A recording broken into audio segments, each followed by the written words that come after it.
বেশ জাঁকজমকপূর্ণভাবে গাজল শালবনা প্রজাপতি ইউনাইটেড ক্লাবের উদ্যোগে 5 দিনব্যাপী শ্রী শ্রী ব্রহ্মা পূজার সূচনা হল বুধবার।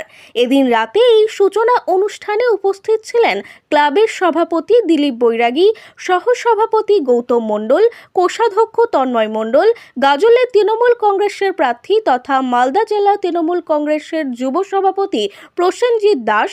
এছাড়াও উপস্থিত ছিলেন গাজল ব্লকের তৃণমূল কংগ্রেসের যুব সভাপতি সুরজিৎ সাহা সহ অন্যান্যরা। জানা গেছে, প্রতি বছর ইউনাইটেড ক্লাবের উদ্যোগে বেশ বড় করে ব্রহ্মা পূজা হয়। এদিন সকালে পুজো উপলক্ষে ঢাক ঢোল নিয়ে বর্ণাঢ্য শোভাযাত্রা বের হয়। সেই শোভাযাত্রায় কলসি নিয়ে এলাকার প্রচুর মহিলারা অংশগ্রহণ করেন। সেই শোভাযাত্রাটি গাজল পরিক্রমা করে কালীদিঘিতে জল ভরে। দিনভর একাধিক অনুষ্ঠানের কর্মসূচি চলে। রাতের বেলা প্রায় 5,000-এর বেশি মানুষকে নরনারায়ণ সেবা দেওয়া হয়। শুধু তাই নয়, এলাকার মানুষের পাশে থাকতে বেশ কিছু দুস্থদের মধ্যে বস্ত্র বিতরণ করা হয়। আগামী 5 দিন নানান সাংস্কৃতিক অনুষ্ঠান হবে বলে ক্লাব সূত্রে জানা গেছে। আহমেদ বাপির সাথে কবিতা কীর্তনিয়ার রিপোর্ট, RLM নিউজ। শালবনা গ্রামে এইখানে আমাদের প্রজাপতি ইউনাইটেড ক্লাবের পরিচালনায় ব্রহ্মাদেব পুজোর আয়োজন করা হয়েছিল। এই পুজোর আয়োজনে এখানে আমাদেরকে আমন্ত্রণ করা হয়েছিল। সেই আমন্ত্রণে আমরা ক্লাবের পক্ষ থেকে আমরা আমন্ত্রণ পেয়ে এখানে উপস্থিত হয়েছিলাম। তৎক্ষণাৎ আমাদের গাজল বিধানসভার যিনি প্রার্থী প্রসেনজিৎ দাস মহাশয়, উনিও এইখানে উপস্থিত ছিলেন এবং তার সাথে সাথে মানুষকে এইখানে আমরা সুবার্তা দিলাম, আমাদের প্রার্থী সুবার্তা দিলেন এবং এইখানে এই প্রজাপতি ইউনাইটেড ক্লাবের পরিচালনায় যে আয়োজন এইখানে করা হয়েছে ব্রহ্মাদেব পুজো উপলক্ষে, তা ভীষণ আকর্ষণীয়। যেমন এইখানে প্রায় 5,000 মানুষের খিচুড়ি খাওয়ানোর এইখানে একটা সুব্যবস্থা করা হয়েছিল। এটা টোটাল একদম এই পুজো কমিটির পক্ষ থেকে। এবং তার সাথে সাথে কিছু দুস্থ মানুষদের হাতে বস্ত্র বিতরণ করা হয়েছে এবং তার সাথে সাথে সাংস্কৃতিক অনুষ্ঠান থেকে শুরু করে বিভিন্ন ধরনের অনুষ্ঠান এখানে 5 দিন ব্যাপী এই ক্লাবের পরিচালনায় কিন্তু এখানে হবে।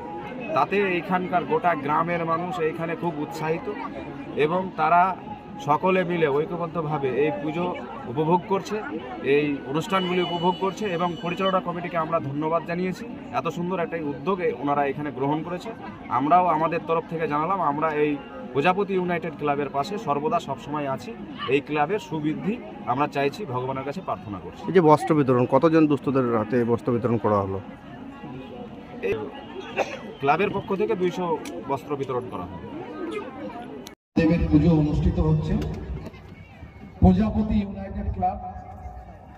এই যে মহিলা শক্তি, যে নারীরা আয়োজন করেছেন, গাজল ব্লকের যুব সভাপতি এবং ছবিলাল ঘোষ যাদব সমাজের একজন প্রতিষ্ঠিত ব্যক্তি এখানে আছেন। অনেকক্ষণ ধরে এখান থেকে বারে বারে আমাকে ফোন করছেন যে আমাকে আসার জন্য।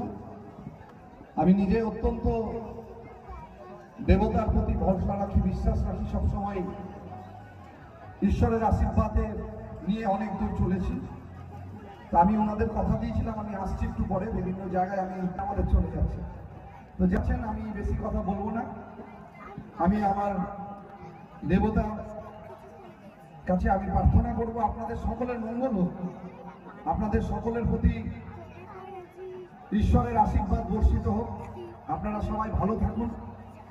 আমি শুধু ভগবানের কাছে এবার কর্মসূচি তো আমাদের প্রথমে আজকে যেমন খিচুড়ি বিতরণ হয়। কততম পুজো এটা আপনাদের? 10। আপনাদের সংগঠনের নাম কি, ক্লাবের নাম কি? প্রজাপতি ইউনিয়ন ক্লাব। কততম পুজো এটা? এটা 10 বছর। কি কি কর্মসূচি রয়েছে আপনাদের এখানে? তো এই যে খেলাধুলা, বাউল আছে, কাল থেকে 2 দিন আমাদের বাউলের প্রোগ্রাম, তারপরে একদিন ভাওয়াই হবে, বাচ্চা কাচ্চাদের খেলাধুলা, গান বাজনা, এই একটা। তারপরে আমাদের লাস্ট অনুষ্ঠান আছে, অর্কেস্ট্রার হবে, বিচিত্র অনুষ্ঠান, ওটা দিয়ে সমস্ত আমাদের সোমবারের প্রতিমা বিসর্জন হবে। এর উপরেই হবে আমরা নিয়ে উদ্যোগটা করি।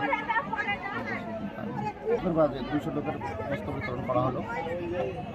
শালবনা, গাজল শালবনা। আচ্ছা, আপনার নাম? দিলীপ বৈরাগী। একটু বল। কি? দিলীপ বৈরাগী। এই ক্লাবের কি দায়িত্বে আছেন? আমি সভাপতি।